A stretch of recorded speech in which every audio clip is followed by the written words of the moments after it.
But multiplayer, on the other hand, there are there's 2 little arenas that you can play in there. 4 different characters you can choose from. 4 different classes of characters, right? I think there were. Is it the Maybe same you might have classes to take they've over always this had? It's. part of it. I think Might have there's been the 5 same or 7. 6. 7? Oh, is it really? Okay. Aren't there 7? Paul, this is where Paul. If only wants to Paul jump were in. here. Right. But yeah, I mean, it seemed like they had all the familiar classes from Mass Effect 1 and 2, and you could choose them, and they felt like they played similarly to how they did in 2. I mean, I only played as an adept, which is your biotic powers user.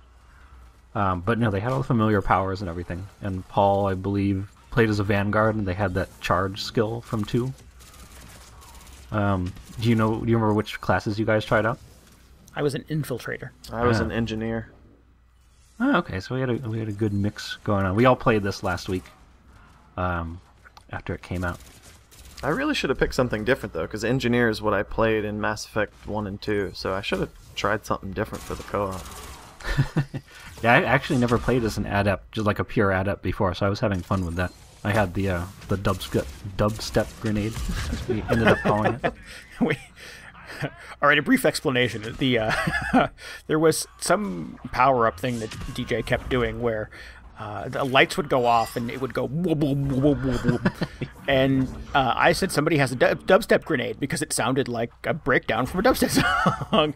And then, yeah, of course, it ended up with all of us sort of standing in a room and DJ making that go off repeatedly and all of our little characters kind of dancing around. And yeah, it was a good time. Yeah. So, Mass Effect 3, home of the dubstep grenade. Nothing Yeah, beats if you're a not good into the impromptu shooting, dance at least party. there's that. Yeah. But beyond the dubstep grenade, it sounds like you guys enjoyed it. Yeah, it was fun. It was essentially a horde mode, which I think has become sort of very kind of synonymous with co-op multiplayer at this point in gaming. It dropped the 4 of us into an arena and sent up to 10 waves of guys in our direction, of increasingly At least 10. at least 10. We only got as far as 10. I don't know if there's anything beyond that, but No, I think there's only 10 waves. oh, okay. I don't think we ever successfully completed a 10th wave, did No, we? we didn't. We got to wave 10 once or twice and then failed miserably. They kind of dump a lot on you at that end there. That was got a little rough. Yeah, that's when all the giant robots show up. Yes. But yeah, it's sort of increasingly more adept villains heading in your direction, trying to take you out. There was what was the one that would appear out of nowhere and had a giant katana and was slicing us up? A phantom? Oh, yeah. That was irritating. Yeah, sometime around wave 7 or 8, there was a phantom that would just sort of magically appear and slice us all down. She was pretty brutal. And those engineers would set up turrets. Oh, mow those us all turrets, down. too. Yeah, and we go running around the corner and there'd be a line of turrets waiting for us. But it was fun. I mean, the arenas were fairly well constructed. There was a lot of varying heights that you could play from. You could, run down a hallway and come up from behind, and you could flank from the side and try to get behind them and take them down that way. There were, in fact, guys that had shields that really you could only take down if you weren't able to route around them and come up from behind. There's always a shield guy, isn't there? Always a It shield seems guy. like there's always a shield guy, like in Uncharted. Those guys who sneak up on you. I was having fun with my little combat drone, because anytime there was a shield guy, I'd send out the drone, and it would be behind him and start attacking him, and he would stupidly turn around and open his back up to our attack. Oh. I eventually unlocked a little ability that was like an insta-freeze thing, where I could sort of freeze somebody's shield, and if you shot it a couple times, it would just shatter. I thought that was kind of a cool little feature. Oh, that is cool. But yeah, it was a very effective horde mode. I thought some of the character movement was a little wonky. It felt like sort of trying to get him to turn around. Yeah, that was one of the first things that jumped out at me. I mean, I don't think Mass Effect has ever really been an action game, despite it sort of moving in that direction. Like, your character has always been really sluggish to move around, and it was a little disappointing, honestly, to see that carried over to the co-op. It needed a quick turn button, or if it had one, I couldn't find out where it was. Yeah. Because it felt like there was always somebody sort of sneaking up and shooting me in the ass, and I couldn't quite turn around quickly enough to catch up to them. You sort of... Yeah, I think it was kind of exacerbated by how close in the camera perspective is in Mass Effect. because if you could kind of have a wider field of view, it wouldn't be quite as big of a problem, but they can kind of creep up on you from behind before you even realize anything's going on. But overall, I had a lot of fun. I mean, I was surprised at how much fun I had playing with the three of you guys, but looking back, I think, it really shouldn't come as that much of a surprise, because Mass Effect has always been a squad-based shooter where you've had teammates that have complementing abilities. And so it kind of translates perfectly, because we all had different skill sets. And, we were all hitting them with a variety of different attacks, and I thought it was really cool how quickly we sort of naturally worked out tactics to take everybody down. Yeah.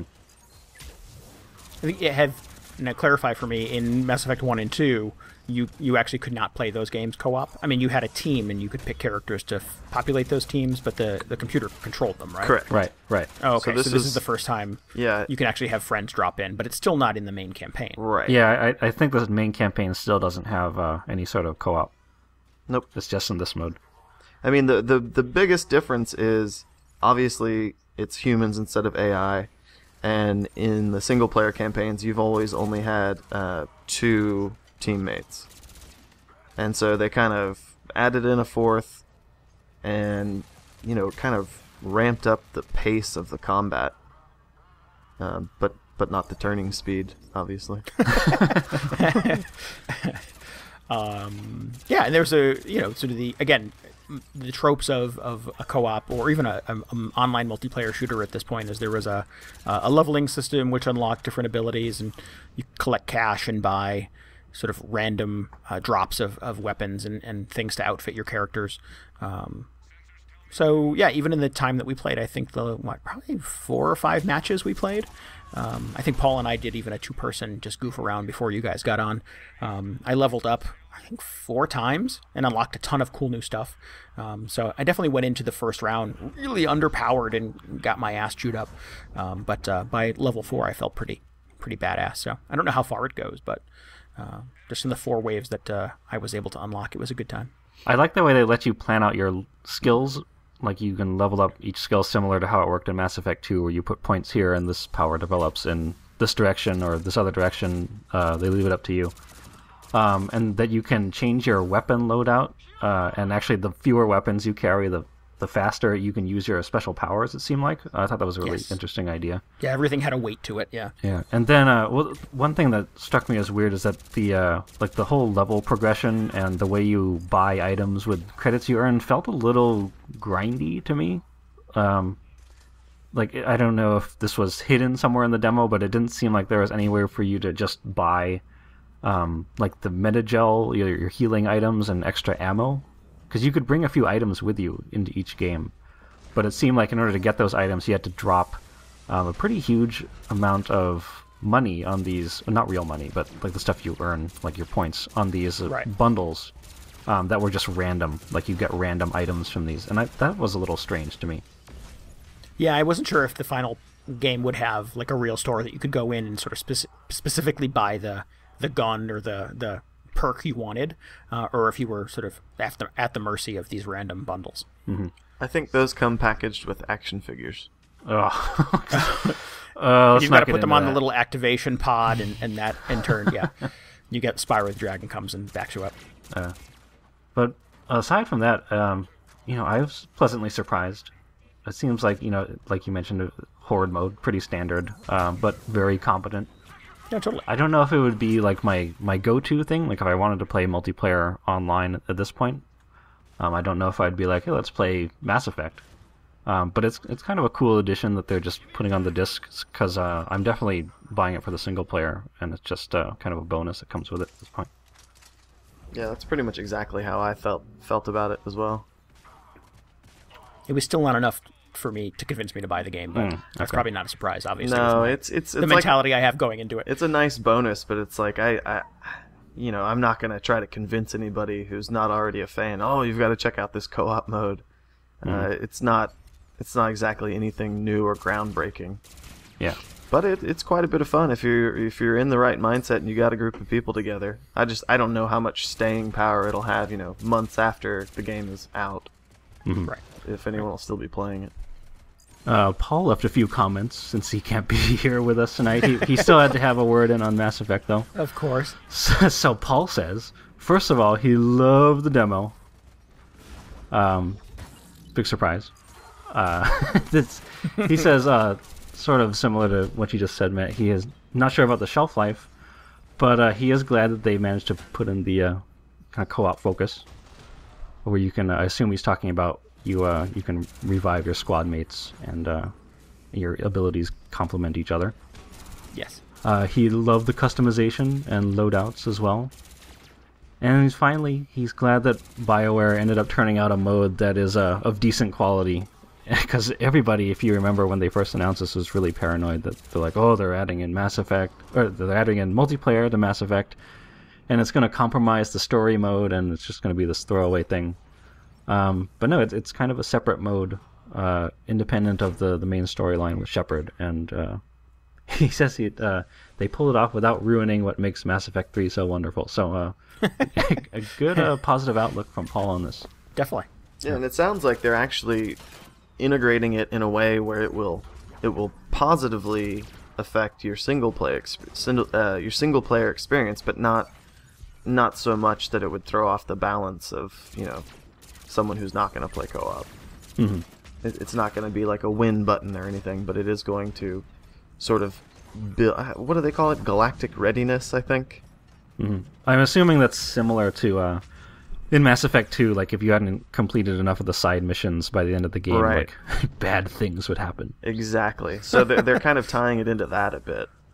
And these are all things, you can build that up through stuff in the single player campaign, but you can also do stuff in the co-op campaign that will sort of contribute to that overall progress. Mm-hmm. Which is neat. It's yeah, I was one of the skeptics as well when they first announced it, but I'm glad with the way they ended up doing it. I'm interested to see how that galactic readiness actually ends up coming into play. Well, I'm galactically ready to play it. Well, I'm galactically ready to move on to the next topic. So, right. Cool. That is the demo's available in the stores right now, right? I think. Yeah. Yeah. They were doing this thing where the multiplayer was locked out to people, but now they decided to just open up to everyone because they want people to try it out. So how generous. Yeah, really. Cool. So let's talk about some of the other games we've been playing.